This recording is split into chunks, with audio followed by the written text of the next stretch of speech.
ప్రభునందు ప్రియమైన దైవారాధన కార్యక్రమ వీక్షకులకు దేవుని వాక్యాన్ని అపేక్షిస్తూ నేర్చుకోవాలనే ఆశ కలిగిన ప్రియులెల్లరికీ మన ప్రభువును రక్షకుడునైన యేసుక్రీస్తు పరిశుద్ధ నామమున మా ప్రత్యేకమైన వందనాలు తెలియజేయుచున్నాము. దేవుని వాక్యం ధ్యానం చేసుకుందాం. అపోస్తుడైన పౌలు తిమోతికి రాసిన 2వ పత్రిక 3వ అధ్యాయము 14-15 వచనాలు నేను చదువుతున్నాను, జాగ్రత్తగా గమనించండి. క్రీస్తు యేసు నందుంచవలసిన విశ్వాసము ద్వారా రక్షణార్థమైన జ్ఞానము నీకు కలిగించుటకు శక్తిగల పరిశుద్ధ లేఖనములను బాల్యము నుండి నీ వెరుగుదువు గనుక నీవు నేర్చుకొని రూఢి అని తెలుసుకొన్నవి ఎవరి వలన నేర్చుకొంటివో ఆ సంగతి తెలుసుకొని వాటి యందు నిలకడగా ఉండుము. ప్రార్థన చేద్దాం. మహిమ కలిగిన పరిశుద్ధుడైన మా పరలోకపు తండ్రి, భూమి మీద మేము పరదేశులమై ఉన్నాము.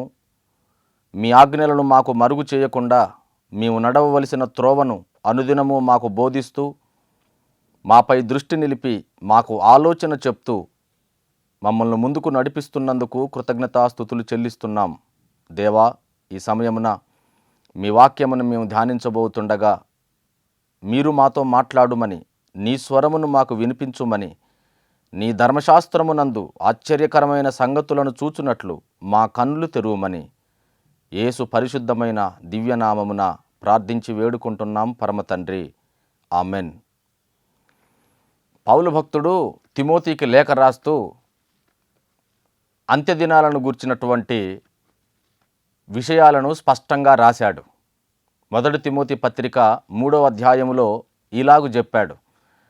అయితే కడవరి దినములలో కొందరు అబద్ధికుల వేషధారణ వలన మోసపరచు ఆత్మల యందును దయ్యముల బోధ యందును లక్ష్యముంచి విశ్వాస భ్రష్టులగుదురని ఆత్మ తేటగా చెప్పుచున్నాడు అని రాశాడు. కడవరి దినాలు, అంత్య దినాలు ఎలా ఉంటాయో చెప్తూ ఆయన ఆ మాటలు రాశారు. కడవరి దినములలో కొందరు అబద్ధికుల వేషధారణ వలన మోసపోతారు. మోసపరచు ఆత్మల యందును దయ్యముల బోధ యందును లక్ష్యముంచి విశ్వాస భ్రష్టులైపోతారు. అంత్యకాలములో అనేకులు విశ్వాస భ్రష్టులు కావడం అనేది మనం చూస్తాం. ఆత్మ ఆ విషయాన్ని తేటగా చెప్పుచున్నాడు. తిమోతికి 2వ పత్రిక రాస్తూ అంత్యదినాలు ఎలా ఉంటాయో మరలా చెప్పాడు. 3వ అధ్యాయము ప్రారంభములో ఇలాగంటాడు. అంత్యదినములలో అపాయకరమైన కాలములు వచ్చునని నీవు తెలుసుకొనుము. మనుషులు స్వార్థప్రియులైపోతారు. ధనాపేక్షులుగా, బింకములాడువారుగా, అనురాగరహితులుగా, సజ్జన ద్వేషులుగా ఉంటారు. తల్లిదండ్రులకు అవిధేయులై ఉంటారు. పైకి భక్తి గల వారి వలె ఉండి దాని శక్తిని ఆశ్రయించని వారునై ఉంటారు. అట్టివారికి నువ్వు విముఖుడవై ఉండుము అన్నాడు. అట్టివారికి నీవు విముఖుడవై ఉండుము అన్నాడు. ఆ 3వ అధ్యాయంలో రాసినటువంటి విషయాలు చాలా ప్రాముఖ్యమైనవి. అంత్యకాలములో మనం ఎలా జీవించాలో స్పష్టంగా మనకు పౌలు భక్తుడు రాశాడు. మనుషులందరూ స్వార్థప్రియులుగా మారిపోతారు, ధనాపేక్షులుగా మారిపోతారు, బింకములాడువారుగా, అహంకారులుగా మారిపోతారు అంటూ అంత్యకాలంలో సంభవించే భ్రష్టత్వాన్ని ఆయన రాస్తున్నాడు. దానిని బట్టి మనమేమి డిసప్పాయింట్ కానవసరం లేదు. మనుషులందరూ మారిపోతారని మనము నిరుత్సాహానికి లోను కావలసిన అవసరత ఏమీ లేదు. అయితే ఆ అధ్యాయంలో మనము దృష్టించవలసినవి ఒక 4 విషయాలు ఉన్నాయి. మనుషులందరూ ఎలాగుంటారో, ప్రపంచమంతా ఎలా మారిపోతుందో అది సెకండరీ. కానీ విశ్వాసులు అనబడేవారు ఎలా ఉంటారో అక్కడ రాశాడు. పైకి భక్తి గల వారి వలె ఉంటారు అన్నాడు. దేవుని కంటే సుఖానుభవమును ఎక్కువగా ప్రేమిస్తారు అంటాడు. ఎల్లప్పుడూ నేర్చుకొనుచున్నను ఎప్పుడునూ అనుభవ జ్ఞానం పొందలేని అవివేక స్త్రీలు ఉంటారు అన్నాడు. దేవుని కంటే మనం సుఖానుభవం ఎక్కువగా అనుభవిస్తే దేవుని కంటే ఎక్కువగా మనం సుఖానుభవమును ప్రేమిస్తే మనము అపాయకరమైన కాలములో ఉన్నాము అని అర్థం. మన వ్యక్తిగత జీవితాలు డేంజర్ జోన్లో ఉన్నాయి అని అర్థం. ప్రపంచంలో అపాయకరమైన కాలాలు ఉన్నాయి. కానీ దేవుని పిల్లలమైన మనం, క్రీస్తునందు విశ్వాసం ఉంచిన మనం సుఖానుభవమునకు అలవాటు పడకూడదు. దేవుని కంటే సుఖాన్ని మనం ఎక్కువగా ప్రేమించకూడదు. పూర్ణ హృదయముతో దేవునిని మనం ప్రేమించబద్దులమై ఉన్నాం. శ్రమపడుము, సువార్తికుని పనిచేయుము, అన్ని విషయముల యందు మితముగా ఉండుము అని తిమోతికి పౌలు భక్తుడు హితవు చెప్పాడు. క్రీస్తు యేసు యొక్క మంచి సైనికుని వలె నాతో కూడా శ్రమననుభవించుము అన్నాడు. దేవుని శక్తిని బట్టి సువార్త నిమిత్తమైన శ్రమానుభవములో నాతో కూడా పాలివాడవయుండుము అన్నాడు. మనము దేవునిని ప్రేమించాలి. దేవుని కంటే సుఖాన్ని ఎక్కువ ప్రేమించకూడదు. మరో మాట చెప్పాడు, పైకి భక్తి గలవారి వలె ఉండి దాని శక్తిని ఆశ్రయించని వారుంటారు అన్నాడు. పైకి మాత్రమే భక్తి కలిగిన మాటలు, పైకి మాత్రమే విశ్వాసులమంటూ ప్రదర్శించుకోవడం, కానీ భక్తిలో ఉన్నటువంటి శక్తిని ఆశ్రయించట్లేదు. అంత్యకాలములో ఉన్నటువంటి అపాయం అది. ప్రపంచం ఎలా ఉంటుందో అది మనకు అనవసరం. ప్రభువునందు విశ్వాసం ఉంచిన మనలో ఇటువంటి అవలక్షణాలు ఏమాత్రం ఉండకూడదు. పైకి మాత్రమే భక్తి గలవారై ఉండి దాని శక్తిని ఆశ్రయించని వారు అనేకులు ఉంటారు అంటున్నాడు. ఇది ఎంతో ప్రమాదకరమైన విషయం. మనము విశ్వాసము ద్వారా జీవించుచున్నటువంటి వారం. నీతిమంతుడు విశ్వాస మూలమున జీవించును అన్నాడు. విశ్వాసం ఎప్పుడు కూడా దేవుని శక్తినే నమ్ముకుంటుంది. విశ్వాసం ఎప్పుడు కూడా దేవుని వైపే తేరి చూస్తూ ఉంటుంది. విశ్వాసం ఎప్పుడు కూడా విశ్వాసమునకు కర్తయు దానిని కొనసాగించువాడైన యేసు వైపు మాత్రమే ఎల్లప్పుడూ చూస్తూ ఉంటుంది. మనం పైకి భక్తి గలవారి వలె ఉంటూ దాని శక్తిని ఆశ్రయించని వారిగా ఉండకూడదు. అదేవిధంగా విరివిగా దేవుని వాక్యం ప్రకటించబడుతుంది. వాక్యంలో లోతైన సంగతులు బోధించబడుతున్నాయి. జ్ఞానాన్ని ఎంతో నేర్చుకుంటున్నారు, కానీ ఆ జ్ఞానాన్ని అనుభవ జ్ఞానంగా మలుచుకోవట్లేదు. ఒక రిపోర్ట్ ఇస్తున్నాం మనం, రియాలిటీని మనం ప్రకటించట్లేదు. రిపోర్టుగా చెప్తున్నాం, దేవుని వాక్యంలో ఇలా ఉంది అంటున్నాం. అంతే తప్ప ఆ వాక్యాన్ని నేను అనుభవిస్తున్నాను, భక్తిలోని శక్తిని నేను అనుభవిస్తున్నాను అని అనుభవ జ్ఞానాన్ని మనం ప్రకటించట్లేదు. మనుషులందరూ రక్షణ పొంది సత్యమును గూర్చిన అనుభవ జ్ఞానం కలిగిన వారై ఉండవలెనని దేవుడు ఇచ్చేయించుచున్నాడు అన్నాడు పౌలు. తిమోతికి రాస్తూనే చెప్పాడు ఆ మాట. సత్యమును గూర్చిన అనుభవ జ్ఞానం కావాలి. ఎల్లప్పుడూ నేర్చుకొనుచున్నా ఎప్పుడు కూడా అనుభవ జ్ఞానం పొందని వారు అనేకులు ఉంటున్నారు. చెప్పిన సంగతులే మరలా చెప్పినా వాటిని విని విడిచిపెడుతున్నారు తప్ప వాటిని పాటించట్లేదు. వాక్య ప్రకారము ప్రవర్తించువారై ఉండట్లేదు. దేవుని కంటే సుఖానుభవమును ఎక్కువగా ప్రేమించకూడదు. పైకి భక్తి గల వారి వలె ఉండి దాని శక్తిని ఆశ్రయించని వారిగా ఉండకూడదు. ఎల్లప్పుడూ నేర్చుకొనుచున్న అనుభవ జ్ఞానం పొందనటువంటి విశ్వాసులుగా మనం ఉండకూడదు. అంత్యకాలంలో అక్కడ చెప్పాడు ఎలా ఉంటుందో అని. క్రీస్తునందు సద్భక్తితో బ్రతకనుద్దేశించువారు హింసబొందుదురు అన్నాడు. హింసబొందుదురు. హింస మనకు ఉంటుంది ఖచ్చితంగా. అనేక శ్రమలను అనుభవించిన మీదటనే మనము దేవుని రాజ్యములోనికి ప్రవేశించుదుము అన్నాడు పౌలు. భక్తి చేస్తే హింస కలుగుతుంది. శరీర సంబంధమైన హింసను, శ్రమలను తప్పించుకోవడానికి పైకి మనం భక్తి కలిగి ఉంటున్నాం. భక్తిలోని శక్తిని మనం ఆశ్రయించట్లేదు. అంత్యకాలంలో ఈ అపాయకరమైన కాలములు ఉంటాయి అని స్పష్టంగా చెప్తున్నాడు. ఈ అపాయకరమైన కాలములో మనం ఎలా జీవించాలి? ఇక్కడ రెండు విషయాలు స్పష్టంగా చెప్పాడు పౌలు. అంత్య దినములలో అపాయకరమైన కాలములు వస్తాయి. పరిస్థితులన్నీ కూడా ప్రమాదకరంగా తయారవుతాయి. కానీ పౌలు నీవు నన్ను చూడు అన్నాడు. తిమోతికి మాదిరిగా పౌలును చూపెట్టుకుంటున్నాడు, తన జీవితాన్నే చూపెట్టుకుంటున్నాడు. అక్కడ మీరు చూడండి, తిమోతికి రాసిన 2వ పత్రిక 3వ అధ్యాయము 10వ వచనములో ఇలాగన్నాడు, అయితే నీవు నా బోధను, నా ప్రవర్తనను, నా ఉద్దేశమును, నా విశ్వాసమును, నా దీర్ఘశాంతమును, నా ప్రేమను, నా ఓర్పును అంతియోకయ, ఈకోనియ, లుస్త్రా అను పట్టణములలో నా కలిగినట్టి హింసలను, ఉపద్రవములను తెలుసుకొనిన వాడవై నన్ను వెంబడించితివి. అట్టి హింసలను సహించితిని గాని వాటన్నిటిలో నుండి ప్రభువు నన్ను తప్పించెను. హింసలు కలుగుతాయి, అపాయకరమైన కాలములు వస్తాయి.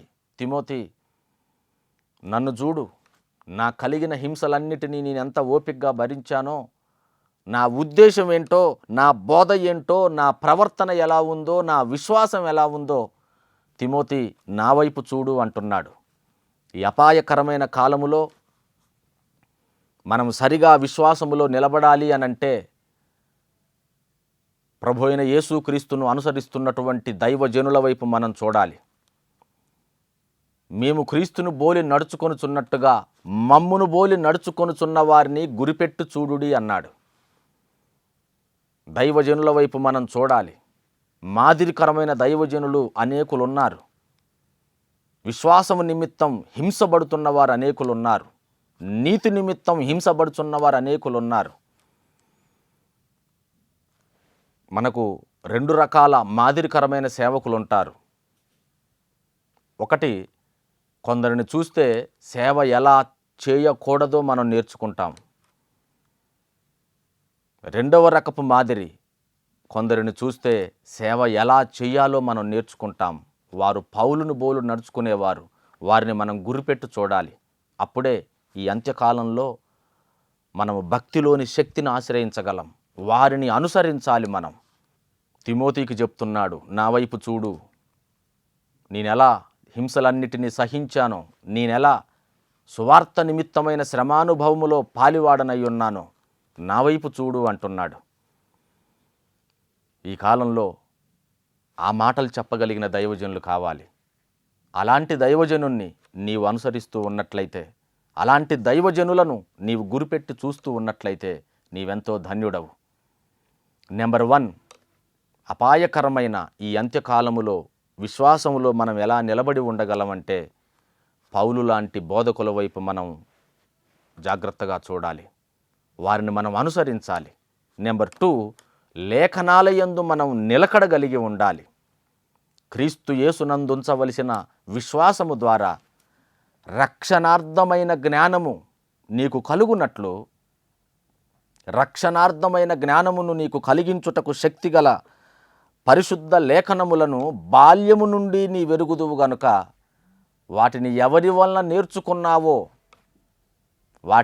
వల్ల నేర్చుకున్నావో రూఢి అని నువ్వు తెలుసుకొని వాటి యందు నిలకడగా ఉండు అంటున్నాడు. అంత్యకాలంలో మనము ఒక స్థిరమైన భక్తి జీవితాన్ని జీవించాలి అనంటే లేఖనాలను మనం ఎరగాలి. లేఖనాల యందు మాత్రమే మనం నిలకడగలిగి ఉండాలి. లేఖనమేమి చెప్పుచున్నదో మనం పరిశోధించి లేఖనాలను మాత్రమే మనం అనుసరించటానికి చూడాలి. ప్రపంచమంతా మనకు వ్యతిరేకమైన పర్వాలేదు. దేవుడు చెప్తున్నటువంటి మాటను వినడానికి మనం శతవిధాల ప్రయత్నం చేయాలి. లేదంటే ఈ అంత్యకాలంలో మనం పడిపోతాం. అబద్ధ బోధల యందు మనం లక్ష్యం ఉంచుతాం. మోసపరచు ఆత్మల యందు మనం లక్ష్యం ఉంచుతాం. తత్ఫలితంగా విశ్వాసభ్రష్టులం అయిపోతాం. అబద్ధ బోధకులు ఉంటారు. మరి విశేషంగా తిమోతికి చెప్తూ అన్నాడు. 2వ తిమోతి పత్రిక 4వ అధ్యాయములో 3వ వచనంలో అన్నాడు, జనులు హితబోధను సహింపక దురద చెవులు గలవారై తమ స్వకీయ దురాశలకు అనుకూలమైన బోధకులను ఏర్పరచుకొను కాలం వచ్చును. ప్రజలు సత్యమునకు చెవినివ్వరు, కల్పనా కథల వైపు తిరిగిపోతారు. అబద్ధ బోధకుల కంటే కూడా స్వకీయ దురాశలకు అనుకూలంగా బోధించే బోధకులు అత్యంత ప్రమాదమైన వారు. ప్రజలందరూ కూడా వారినే కోరుకుంటున్నారు. అబద్ధ బోధకులను మనం ఎలాగో నమ్మం, కానీ పైకి మాత్రం అన్ని సిద్ధాంతాలను సరిగానే ప్రకటిస్తూ వారి అంతరంగములో క్రూరమైన తోడేళ్లుగా ఉంటున్న వారు అనేకులు ఉంటున్నారు.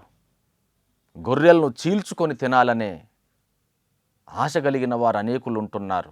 ధనాపేక్ష కలిగిన వారు అనేకులు ఉంటున్నారు.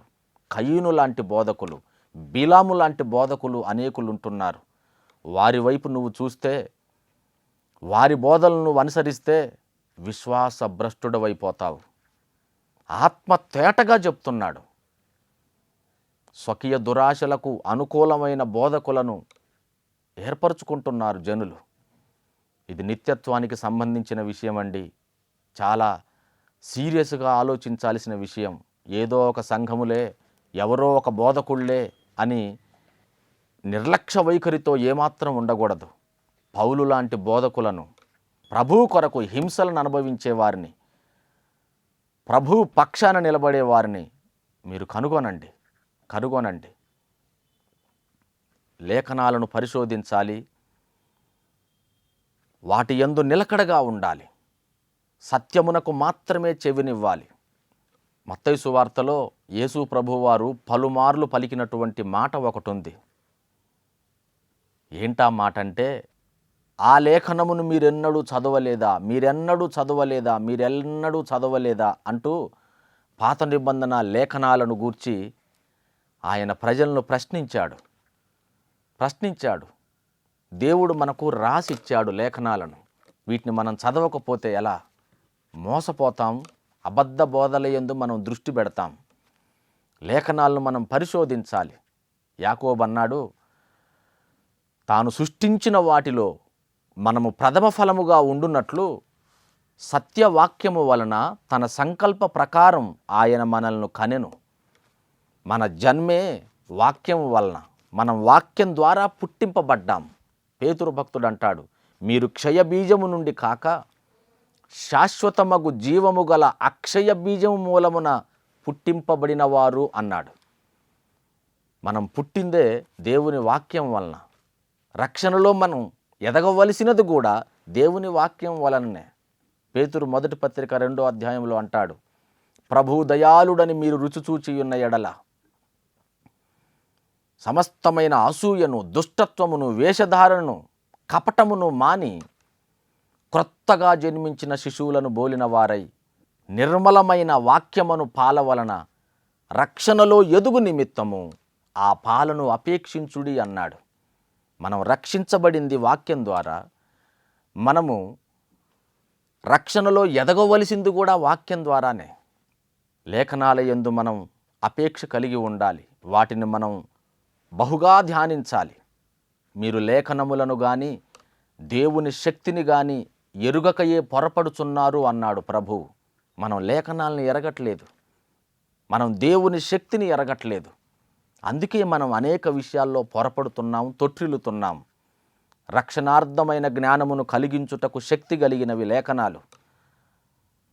రక్షణార్థమైన జ్ఞానం ఈ కాలంలో ఎంతో కొరవడింది. మనం రక్షణలో ఎదగాలి అనంటే దేవుని వాక్యాన్ని అపేక్షించాలి. నీవిచ్చిన ధర్మశాస్త్రమును ధ్యానించుటకు అర్ధరాత్రి వేళ నేను మేలుకొందును అన్నాడు దావీదు భక్తుడు. వేల కొలది వెండి బంగారు నాణెముల కంటే నీవిచ్చిన ధర్మశాస్త్రమే నాకు మేలు అన్నాడు. లేఖనముల యందు నిత్య జీవము కలదని తలంచుచు వాటిని పరిశోధించుచున్నారు, అవియే నన్ను గూర్చి సాక్ష్యమిచ్చుచున్నవి అని యేసు ప్రభువు వారు చెప్పారు. లేఖనాల యందు నిత్య జీవం ఉంది. నిత్య జీవం మనం పొందుకోవాలి అనంటే లేఖనాలను మనం పరిశోధించాలి. లేదంటే ప్రతి బోధకు, కల్పించబడిన ప్రతి ఉపదేశమునకు ఇటు అటు మనం త్రిప్పబడతాం, కొట్టబడతాం. స్వకీయ దురాశలకు అనుకూలమైన బోధకులను మనం ఏర్పాటు చేసుకొని పైకి భక్తి గల వారి వలె ఉంటాం తప్ప దాని శక్తిని మనం ఆశ్రయించాం. లేఖనాల ద్వారానే, వాక్యం ద్వారా మనం జన్మించాం. వాక్యం ద్వారానే మనం రక్షణలో ఎదుగుతాం. మనకు క్షేమాభివృద్ధి కలగజేయుటకు వాక్యము శక్తి కలిగినది. ఎఫెసు నుంచి సంఘ పెద్దల్ని పిలిపిస్తూ పౌలు భక్తుడు మాట్లాడాడు. ఇదిగో, నేను వెళ్ళిపోయిన తరువాత క్రూరమైన తోడేళ్ళు మీలో ప్రవేశించునని నాకు తెలియను. అయితే ఇప్పుడు నేను దేవునికిని ఆయన కృపా వాక్యమునకును మిమ్మను అప్పగించుచున్నాను. పరిశుద్ధులందరిలో స్వాస్థ్యం అనుగ్రహించుటకు, మీకు క్షేమాభివృద్ధి కలగజేయుటకు ఆయన శక్తిమంతుడు. దేవుని వాక్యం శక్తి కలిగినది అని చెప్పాడు. లేఖనాలను మనం ధ్యానం చేయాలి. ఏదో వేదాంతపరమైన జ్ఞానాన్ని అభ్యసించటానికి కాదు. లేఖనాలు మనల్ని సత్కార్యమునకు సంసిద్ధం చేస్తాయి. పని చేయడానికి లేఖనాలు అన్నాడు. జ్ఞానాన్ని పెంచుకోవటానికో తెలివిని పెంచుకోవటానికో కాదు. మన భక్తిని క్రియలలో లోకానికి ప్రదర్శించడానికి లేఖనాలు ధ్యానం చేయాలి. తీతుకు చెప్తూ అన్నాడు, మతభేదమును కలిగించువానికి 1-2 మార్లు బుద్ధి చెప్పి అట్టి వానిని విసర్జించు అన్నాడు. పైకి భక్తి గలవారి వలె ఉండి దాని శక్తిని ఆశ్రయించని వారికి విముఖుడవయ్యుండు అన్నాడు. అపవిత్రమైన వట్టి మాటలకు విముఖుడవయ్యుండు అన్నాడు. లేఖనాలు ధ్యానం చేయుట ద్వారా మనము సత్కార్యములు చేయటానికి సిద్ధపరచబడతాం. దైవజనుడు సన్నద్ధుడై ప్రతి సత్కార్యమునకు సిద్ధపడి ఉండునట్లుగా దైవావేశం వలన కలిగిన ప్రతి లేఖనము తప్పుదిద్దుటకును, ఖండించుటకును, ఉపదేశించుటకును, నీతి యందు శిక్ష చేయుటకును ప్రయోజనకరమై ఉన్నది. లేఖనాలు మనల్ని పనిచేయడానికి ప్రేరేపించాలి. మన హెడ్ నాలెడ్జ్ పెంచుకోవటానికి కాదు. థియాలజీ బాగా ధ్యానం చేస్తారు, కానీ ప్రభు కొరకు కొంచెం కూడా కష్టపడటానికి ఇష్టపడరు. ఇలాంటి భక్తి సరైన భక్తి కాదు. దేవుని కంటే సుఖానుభవమును ఎక్కువగా ప్రేమించేవారు ఏమాత్రం ప్రభువుకు ప్రీతికరమైన జీవితాన్ని జీవించలేరు. మీరు గమనించండి ప్రియులారా, అపాయకరమైన ఈ అంత్యకాలములో మనము సరిగా జీవించాలి అనంటే మాదిరిగా ఉన్నటువంటి దైవజనులను మనం కనుగొనాలి. నెంబర్ 1. నెంబర్ 2, లేఖనాలయందు మనం నిలకడగా ఉండాలి. పౌలును బోలినట్టిన వారు, ప్రభు అయిన యేసుక్రీస్తును పోలి నడుచుకునేవారు, అట్లాంటి దైవజనులను మాత్రమే మనం వెంబడించాలి. అట్లాంటి ఆత్మ కలిగిన వారిని మాత్రమే మనం వెంబడించాలి. ఆ తరువాత లేఖనాల వైపు చూడాలి. లేఖనాలను పరిశోధించాలి. దీవారాత్రము దేవుని వాక్యము ధ్యానించువాడు ధన్యుడు అన్నాడు. దీవారాత్రము దేవుని వాక్యాన్ని మనం ధ్యానించాలి. లేఖనాలలో రాయబడి ఉన్నటువంటి దేవుని చిత్తాన్ని మనం కనిపెట్టాలి. లేదంటే ఈ కడవరి దినములలో పెద్ద ప్రమాదం మనకు పొంచి ఉంది.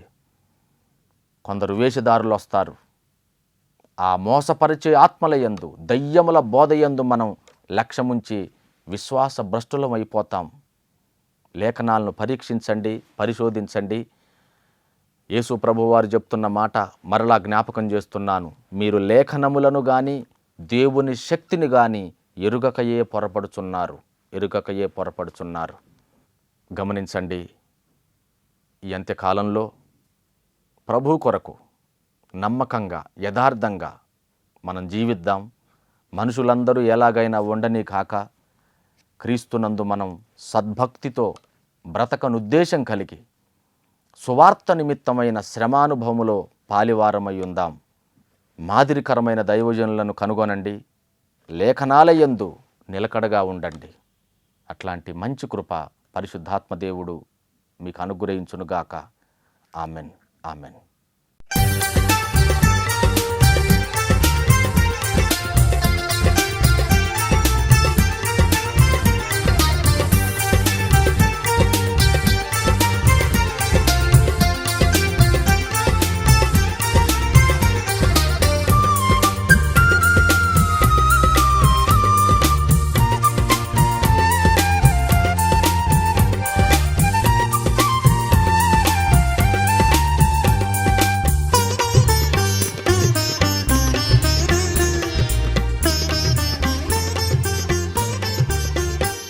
పరలోకములో చెరను